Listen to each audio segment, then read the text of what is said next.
이 시간 은혜 받을 하나님의 말씀은 마태복음 6장입니다. 신약성경 마태복음 6장 25절부터 34절까지의 말씀입니다. 마태복음 6장 25절부터 34절까지의 말씀입니다. 25절부터 34절까지 한 절씩 교독하도록 하겠습니다. 그러므로 내가 너희에게 이르노니 목숨을 위하여 무엇을 먹을까 무엇을 마실까 몸을 위하여 무엇을 입을까 염려하지 말라. 목숨이 음식보다 중하지 아니하며 몸이 의복보다 중하지 아니하냐.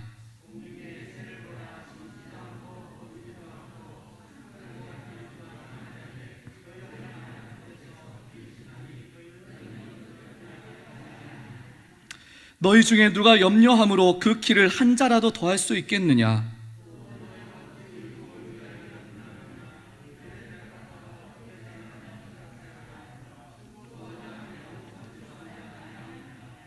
그러나 내가 너희에게 말하노니 솔로몬의 모든 영광으로도 입은 것이 이 꽃 하나만 갖지 못하였느니라.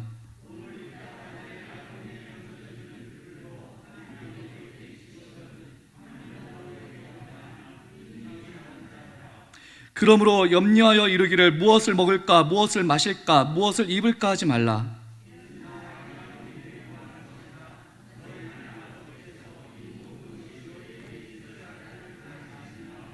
그런즉 너희는 먼저 그의 나라와 그의 의를 구하라. 그리하면 이 모든 것을 너희에게 더하시리라.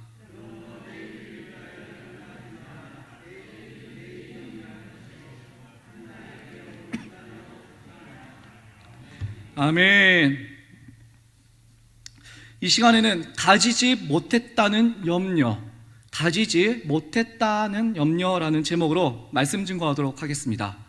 시소라는 놀이기구가 있습니다.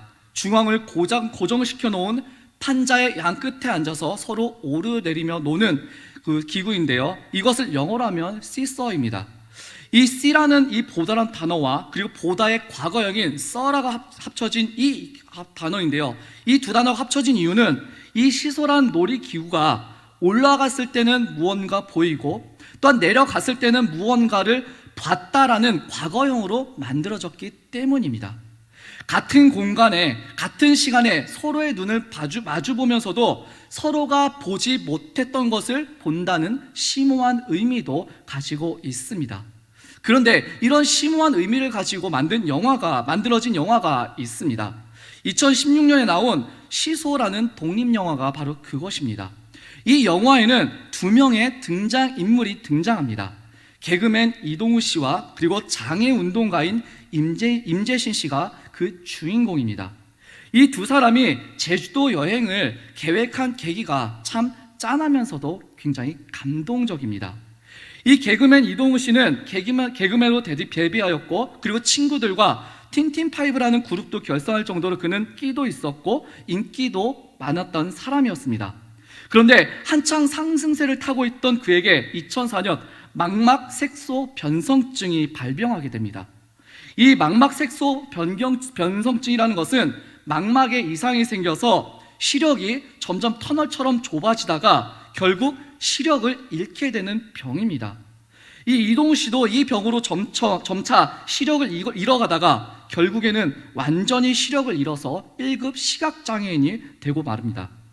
그런데 이렇게 실명으로 방황하던 그에게 안구를 기증하겠다라는 그런 사람이 나타납니다. 이 이동우 씨는 기쁘고 감사한 마음에 그 기증자를 찾아갔지만은 그냥 돌아오게 됩니다. 이유인즉슨 이 이동우 씨에게 자신의 눈을 기증하겠다라는 그 남자는요, 근육병 환자였습니다. 이 근육병 장애를 가진 이 임재신 씨는 그는 손가락 하나 움직일 수 없었고 휠체어에 의지하여 살아가야 했으며 그야말로 그에게는 멀쩡한 것은 눈밖에 없었습니다. 그런데 그것을 주겠다라는 것이죠. 이동우 씨가 울면서 이렇게 말했다고 합니다. 나는 하나를 잃고 나머지 9을 가지고 있는 사람인데 그분은 오직 하나 남아있는 것마저 주려고 합니다. 그런데 어떻게 그것을 달라고 할 수 있겠습니까? 라고요. 이 임재신 씨는 죽고 싶어도 자기 마음대로 죽을 수 없는 그 자신의 온몸과 처지에 절망도 원망도 참 많이 했지만, 이 개그맨 이동우 씨의 소식을 듣고 자신이 가지고 있는, 자신에게 남아있는 마지막 하나의 눈을 그에게 주면 그가 완전한 정상인이 될 것이기 때문에 기꺼이 안구 기증을 하겠다라고 결정한 것이죠. 그렇게 해서 이렇게 만나게 된 이 특별한 만남은 서로에게 희망과 격려가 되었습니다. 이동우 씨는 다시 방송 활동을 시작하게 되었고, 철인 3종 경기를 완주하기도 하였고, 임재신 씨는 장애운동가로 활동하다가 저번 달에 별세하였습니다.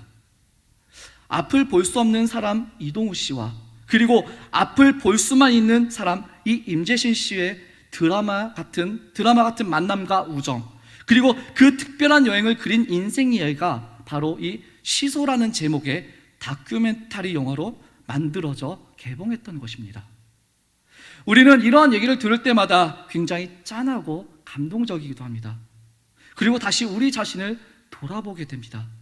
우리가 아침에 일어났을 때 눈을 뜰 수 있다라는 것, 호흡할 수 있다라는 것이 얼마나 감사하고 소중한 것인지 우리는 깨닫게 되는 것이죠. 평소에는 별 감흥도 없고 소소해서 너무나도 아무것도 아닌 것 같은 이런 오늘의 은혜로 우리는 살아가고 있음을 우리는 다시 한번 떠올리게 됩니다. 그런데 하지만 생각보다 우리는 그 감사가 크지 않습니다. 왜냐? 그 감사의 제목들은 사실 너무나 작고 일상적이기 때문입니다. 그럼에도 불구하고 더 감사하지 못하는 것은, 난 9을 가졌지만 내가 원하는 하나를 가지지 못한 것에 대한 염려와, 또한 내가 소유한 것이 너무 적다라는 것에 대한 불평이라는 이름의 크레파스로 우리의 삶을 스스로 색칠하고 있기 때문입니다. 어쩌면 당연한 오늘 우리의 삶이 얼마나 큰 은혜이고 축복인지 잊어버린 채 하나님께서 우리의 삶에 소소한 것들을 허락하지 않으셨다면 우리는 그 어느 것도 누리며 살 수 없었음을 어느새 잃어버린 것이 오늘 우리의 모습이 아닐까 합니다. 오늘 본문의 앞뒤 전체적인 부분은요, 이렇게 예수님께서 천국에 속한 사람은 어떠한 삶과 정체성을 가져야 하는지 선포하시는 그런 부분입니다. 심령이 가난한 자는 복이 있나니. 천국이 누구의 것이라고 말합니까? 심령이 가난한 그들의 것이라고 말을 합니다. 어떠한 사람이 하늘에 복이 있는 사람이지 예수님께서는 가르치시면서 시작하십니다. 그리고 너희는 세상의 소금과 빛이니까 그 맛과 빛을 잃어버리지 말고 분노하지 말고 또한 원수를 사랑해야 하며, 하늘에 속한 사람이기 때문에 이렇게 기도하라면서 주기도문도 가르쳐 주셨습니다. 하늘 소망을 가진 자가 현실과 세상 가운데서 어떻게 믿음의 삶을 살아야 하는지 실제적인 예와 구체적인 모습들을 친절히 하나하나 예수님께서는 가르쳐 주신 것이죠. 오늘 우리가 함께 읽은 이 본문도요, 바로 하나님과의 관계 가운데서 특별히 하나님과 물질 그리고 나라는 이 삼각관계 속에서 우리는 어떤 것을 선택해야 되는지, 또 어떠한 사람이 하나님께 속한 사람의 모습인지 올바른 방향과 선택을 할 수 있도록 가르쳐 주시는 부분이 바로 오늘 본문입니다. 하지만 사실 우리는 이런 본문과 이런 말씀과 이런 가르침에도 불구하고 우리는 하나님을 선택하지 못하고 물질을 택하는 사람들이 정말 많이 있습니다. 이게 사실 남의 이야기가 아니죠. 물질이 없으면, 가진 것이 없으면 사실 우리에게는 커다란 문제가 발생하기 때문입니다.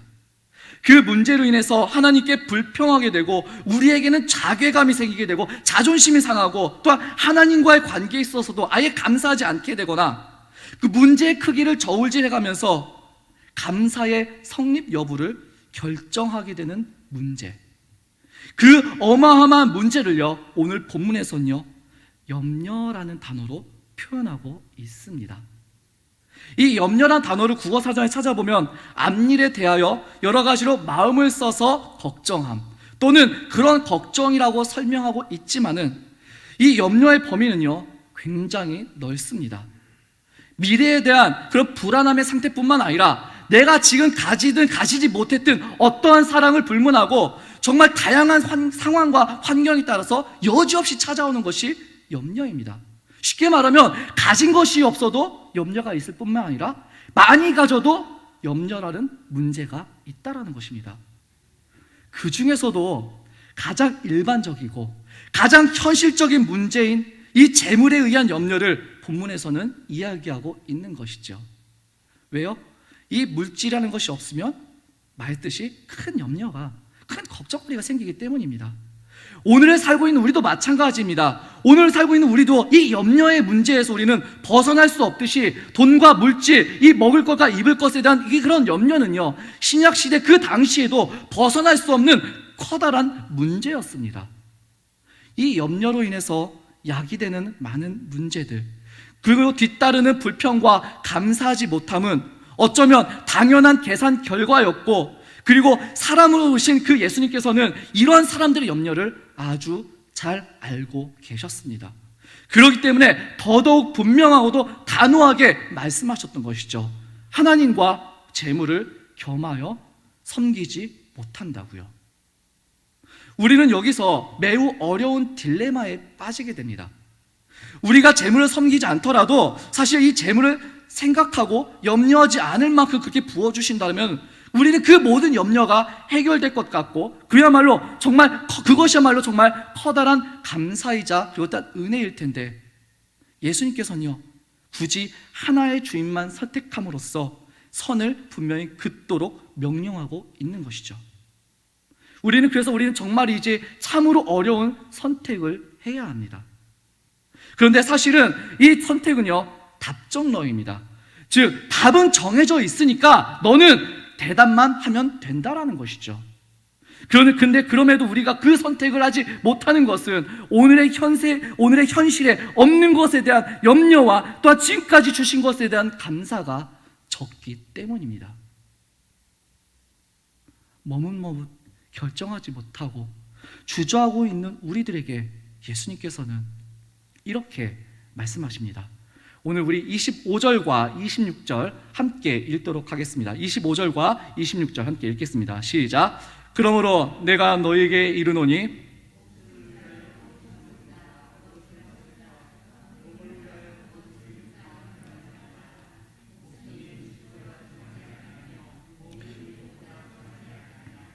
공중의 새를 보라. 심지도 않고 거두지도 않고 창고에 보아들이지도 아니하되 너희 하늘 아버지께서 기르시나니 너희는 이것들보다 귀하지 아니하냐. 아멘. 우리는 이 말씀에서 우리는 하나의 명령과 그리고 반복 강조하는 말씀을 발견할 수 있습니다. 하나의 명령은 25절 보면은 무엇을 먹을까 뭐 하지 말라고요? 염려하지 말라라고 말을 합니다. 그리고 그렇게 염려하지 않을 이유를 두 가지로 강조해서 말씀하고 계시는데요. 목숨과 몸이 더 중요하다는 것과, 그리고 너희가 더 귀하다라고 그렇게 대조하시면서 너 정말 무엇이 중요한지, 그러기 때문에 염려하지 말 것을 말씀하고 있는 것이죠. 우리 이 예수님의 질문을 다시 한번 생각해 볼까요? 목숨과 음식, 몸과 의복 중에서 어떤 것이 더 중요하고 귀하다고 생각하십니까? 솔직히 너무 쉬운 질문이지 않습니까? 마찬가지로 공중의 새와 너희 중에 어떤 것이 더 귀하냐라는 이 질문 역시 사실은 굉장히 쉬운 질문입니다. 어느 누가 이 새들보다 제 목숨이 더 중요하지 않다라고 말을 하겠어요? 없습니다. 더구나 여기에 나오는 이 새는 그런 독수리 같은 그런 커다란 새가 아니라 작은 새를 뜻하는데 원어로는 참새라고도 번역하기도 합니다. 겨우 반푼에 풀리는 이 참새 한 마리가 사람보다 귀할 이유는 사실 거의 없습니다. 하지만 여기에 창조주 하나님께서 어떠한 분이시고 또 창조하신 그 피조물들을 얼마나 사랑하시는지 신비하고도 비밀스러운 은혜가 담겨져 있음을 우리는 발견할 수 있게 됩니다. 왜 예수님이 공중의 새와 들의 백합화를 보라고 그렇게 말씀하셨을까요? 그것은요 그들의 능력을 보라는 것이 아닙니다. 그들의 존재의 근거, 그들의 생존의 원리를 보라는 말씀입니다. 저 공중의 새가 거저 살아가지 않고 들의 풀 한 포기가 제 힘으로 살아가지 않고 모두 다 누가 돌보신다는 겁니까? 하나님이 돌보신다라는 것입니다. 심지도 거두지도 길쌈도 하지 않고 곡간도 없지만은 밤낮 염려하는 사는 우리보다 그것들이 더 행복하게 살고 있다라는 거예요. 한두 푼에 팔리는 저 작은 새 한 마리도 하나님께서 완벽하게 먹이시고 돌보시고, 또 오늘 있다 내일 아궁이에 던져진 그런 둘풀 한 포기까지도 하나님께 저렇게 아름답게 입히고 키우시는데, 하물며 너희일까 보냐라고, 너희는 저것들보다 훨씬 더 귀하지 않느냐라고 그렇게 말씀하고 있는 것이죠. 그렇게 오늘 우리의 삶 속에서 하나님의 돌보심, 하나님의 양육하심이 있는데, 그 사실을요, 무엇을 보면서 깨달으라고 합니까? 연약하고 작디 작은 공중의 작은 새를 보면서, 하찮아 보이는 그 들풀을 보면서 그 사실을 깨달으라고 그렇게 말씀하고 있는 것입니다. 우리 28절 말씀도 함께 읽도록 하겠습니다. 28절입니다. 시작. 또 너희가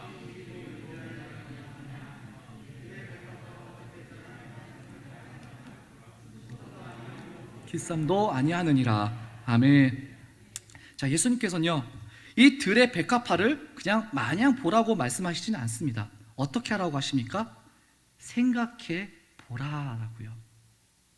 사실 맹목적으로 그리고 가시적으로 보면은 이 잡초라고 말하는 그런 것들이 적자생존, 약육강식의 원리로 자연법칙에 순리하면서 어쩔 수 없이 참 아둥바둥하면서 살고 있는 것처럼 보이지만은, 가만히 그것들을 바라보고 생각해 볼 때에 그것들 뒤에서 그것들을 주관하시는 하나님의 섭리를 깨달으라고 하는 것이죠.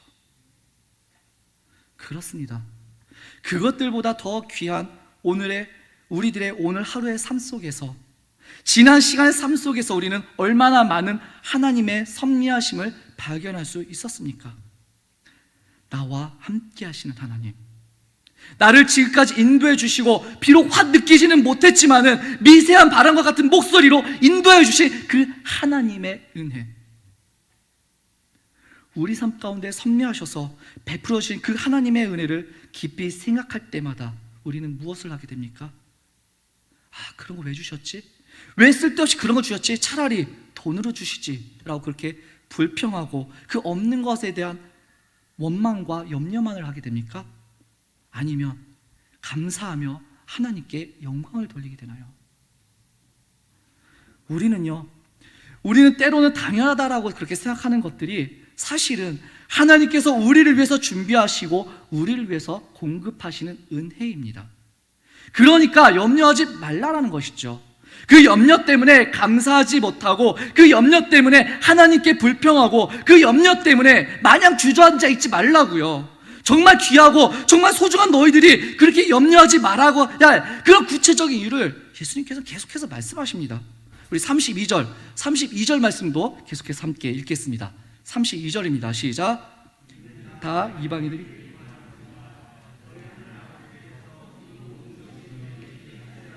아시느니라. 아멘. 자, 하나님, 우리의 아버지신 하나님께서는요, 오늘 우리가 살아가는 데 필요한 것이 무엇인지를 다 아신다라고 말합니다. 그리고 여기 이 아신다라는 것은 그 우리에게 필요한 것들을 공급해 주신다라는 뜻이죠. 하나님께서 우리의 삶의 형편을 아시고 필요에 따라 공급해 주시기 때문에 오늘 우리가 우리의 삶을 살아갈 수 있다라는 것이죠. 그런데 우리는 여기에서 조금 우리의 마음을 어렵게 만드는 단어가 등장합니다. 바로 이방인이라고요. 이 염려하는 것들을, 우리 본문에 따르면 이 염려하는 것들을 구하는 행위는 이방인들이나 하는 행위라고 그렇게 얘기합니다. 솔직히 먹을 것, 입을 것 등 무언가를 구하고 간구하는 그런 기도, 우린 얼마나 많이 했습니까? 그러면 우리는 모두 이 이방인과 같은 존재였으며 그 모든 행위 자체가 죄라는 것이었을까요? 아닙니다. 여기 이 이방인이라는 이 단어는요, 단지 혈통적인 이방인을 말하는 것이 아니라 하나님을 섬기지 않는 사람들을 말합니다. 즉 염려하는 것을 구하되 그것을 구하는 목적, 이유와 목적이 다르며 하나님을 믿지 않는 가치관으로 산다라는 것이죠. 하나님에 대한 믿음이 없는 사람들은요, 눈에 보이는 것에 집착하여 그것에 얽매이고 이방인의 가치관대로 하나님의 나라와 의를 뒷전으로 밀어낸 그런 삶을 살아갑니다. 분명한 것은 무엇을 먹을까, 마실까, 입을까가 내 인생의 최고의 가치인 한 이 누구도 이 염려로부터 결코 해방될 수 없다라는 것입니다. 그러므로 우리는요, 이 가치와 상황을 바꿔야 합니다. 우리는 결코 평생 먹고 마시고 평생 먹고 마시는 그런 문제로 염려하다가 죽는 인생으로 태어나지 않았다라는 것을 기억하셔야 됩니다. 하지만 아무리 고상한 말로 포장해도 결국 잘 먹고 잘 살아야 하는 그 틀에서 벗어나기 어려운 우리네 인생은 그런 삶에서 어떠한 가치관과 어떠한 정체성을 가지고 살아가느냐가 굉장히 중요하다는 것이죠. 그 가치와 정체성이 그 인생의 향기와 흔적을 만들어가기 때문입니다. 우리에겐 하나님의 나라의 하나님 나라와 의가 최고의 가치입니다. 그리하면 이 모든 것이 너희에게 있어야 할 줄 아시는 하늘 아버지께서 이 모든 것을 너희에게 더하신다는 것을, 그것이 바로 믿는 사람의 삶의 방식인 것입니다. 이방인과 같은 그런 같은 가치를 가지고 그것만을 위해서 사는 것이 아니라 하나님의 세밀하신 은혜를 우리는 생각해야 합니다.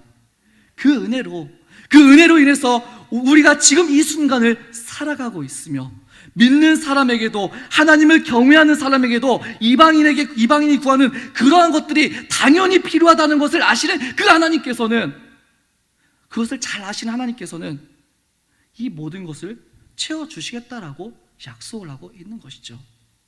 채워주신 그 모든 것을 하나님 나라의 가치를 위해서 살며 감사할 것임을 아시기 때문입니다.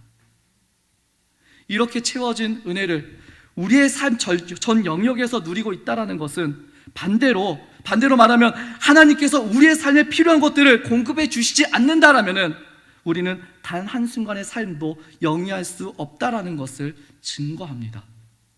지금 당장 우리의 코끝에서 호흡을 멈추게 하시면 우리는 오늘로 우리의 삶을 마감해야 하듯이 하나님께서 내 삶에 주셨던 것들을 거두어 가신다라면 우리는 지금까지 누리며 살아왔던 그 모든 것들을 전부 다 내려놓아야만 합니다. 그것이 무엇이든 말이죠. 지금까지 우리가 풍요로지 못하지만 먹을 것, 입을 것, 마실 것, 그리고 그것들을 크게 걱정하지 않고 살아갈 수 있었던 것은요, 모두 다 하나님의 은혜입니다. 하나님께서 날마다 우리에게 우리의 필요에 따라서 공급해 주셨기 때문에 우리는 이렇게나마 살아올 수 있었음을 우리는 부정할 수가 없습니다. 하나님께서는요, 학개 선지자를 통해서 이렇게 말씀하셨습니다. 학개 1장 9절 말씀을 보면 이렇게 말합니다. 너희가 많은 것을 바랐으나 도리어 적었고 너희가 그것을 집으로 가져갔으나 내가 풀어버렸느니라. 여기에 이 많은 것을 바랐다라는 것은요, 단순히 우리가 수고하고 노력한 것 그 이상으로 많은 것을 얻는 것만을 뜻하는 것만이 아닙니다. 이 정도면 되었겠지라고 하면서 내가 농사 지은 만큼만이라도 추수하고 얻기를 바랐다라는 것입니다. 그런데 사실 생각해보면요, 내가 심은 만큼 거두어야 하는 것은요, 당연한 우리의 바람이지 않습니까? 당연한 결과이지 않습니까? 그런데 그 당연한 결과를 향해서 뭐라고 말합니까? 많은 것을 바랐다라고 말씀하고 있고, 그리고 또한 실제로 그 결과물마저 바라는 것만큼 얻지 못했다라고 말을 합니다. 왜요? 하나님께서 불어버리셨기 때문입니다. 그래서 성경에서는요, 이 수고한 대로 무언가를 얻는다는 것이 바로 그것이 하나님께서 주신 복이라고 그렇게 말을 합니다. 시편 128편에 보면 시인은 이렇게 노래합니다.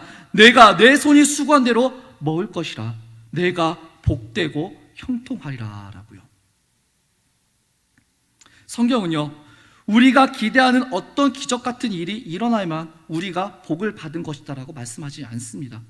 우리가 정상적으로 기대하고 정상적으로 누릴 수 있는 것을 누리며 사는 것이 바로 그것이 복이라고 말씀하고 있는 것이죠.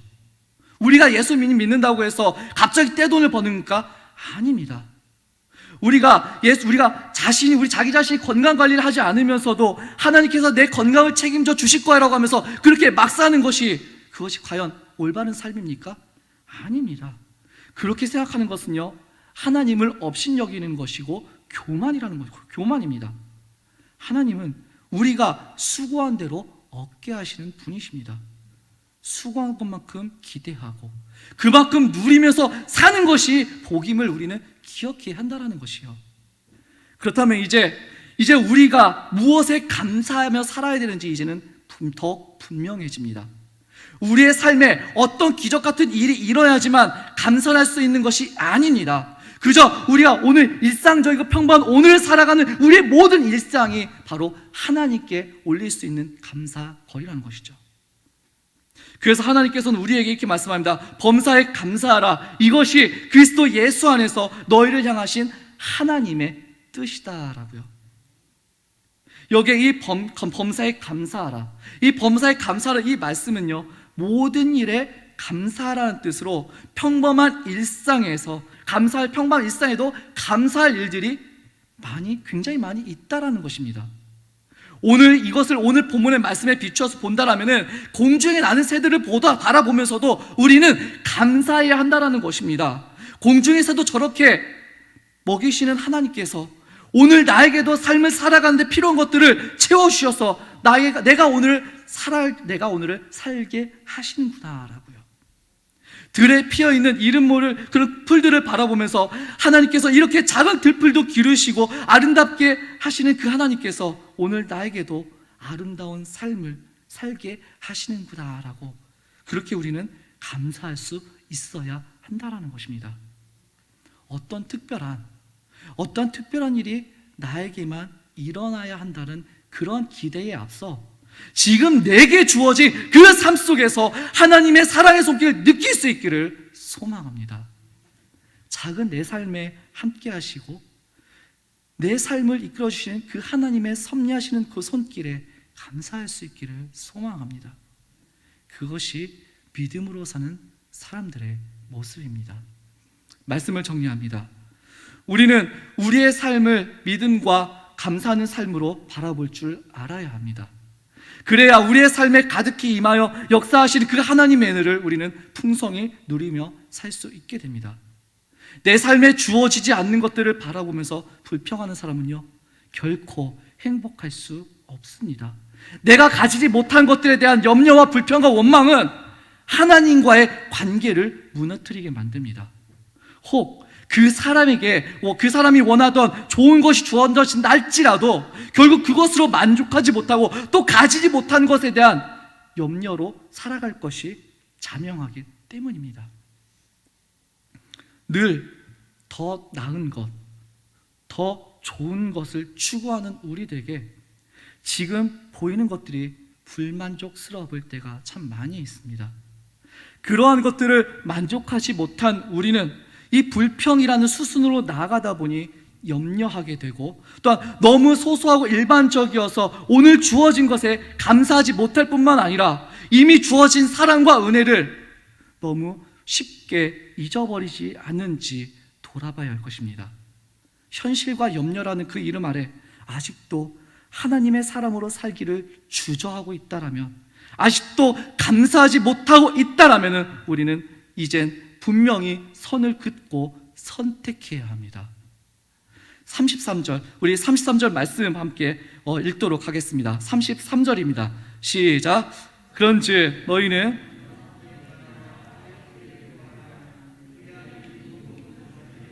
거하시리라. 아멘. 자, 그렇습니다. 하나님께서는 하나님의 자녀된 우리들의 모든 필요를 알고 계십니다. 그리고 그것을 채워주십니다.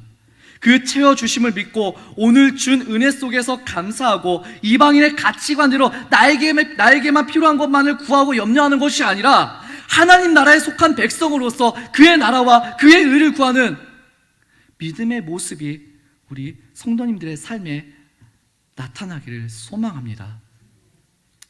한동안 이런 말이 유행이었던 적이 있었습니다. 당신이 헛되이 보낸 오늘은 어제 죽은 이가 그토록 바라던 내일이다라고요. 오늘 하루요. 오늘 하루는 바로 하나님께서 귀하고 소중한 우리들에게, 자녀된 우리들에게, 그의 백성된, 그의 소유된 우리들에게 선물로 허락하여 주신 하루입니다. 이미 우리는 예수님이라는 그런 축복 아래 많은 것을 허락받았습니다. 가지지 못했다는 그 염려에서 벗어나서 허락받은 오늘의 은혜를 감사하고 천국 백성의 모습으로 살아가시는 우리 중앙교회 성도님들 되시기를 주님의 이름으로 축원합니다. 기도하겠습니다. 존귀하신 하나님, 감사합니다. 하나님, 정말 감사합니다. 우리가 감사라는 다 표현이 정말 모자랄 정도로 우리의 일상, 우리의 하루하루, 우리의 시간을 주 앞에 감사하며 보낼 수 있는 저희들 될 수 있도록 주님 도와주시옵소서. 그럼에도 불구하고 우리는 때때로 너무나 종종 가지지 못했다는 그 염려 때문에 하나님 앞으로 나아가기를 꺼려하고 또 하나님께 불평하고 원망하던 적이 많이 있었습니다. 하지만 하나님, 돌아보게 하여 주시옵소서. 내가 가지지 못했기 때문에 내가 염려가 있는 것이 아니라 하나님께 나에게 더 많은 것을 주셨기 때문에 오늘 내가 그 은혜 때문에 내가 오늘 살아가고 또 그 은혜로 인해서 내가 오늘도 감사하며 영광 돌린다라고 고백하는 저희들의 삶이 될 수 있도록 주님 도와주시옵소서. 오늘 하루의 삶 속에서 난 아무것도 찾지 못하는 것이 아니라 오늘 하루의 삶 자체를 하나님의 은혜로 감사하고 우리의 모든 삶을 하나님께 돌리며 하나님께서 기뻐하시는 그런 천국 백성의 삶의 모습으로 살아가는, 믿음의 삶의 모습으로 살아가는 저희들 될 수 있도록 주님 붙잡아 주시옵소서. 예수님의 이름으로 간절히 기도하옵나이다. 아멘. 찬송가 428장 찬양 후에 담임 목사님께서 광고해 주시겠습니다.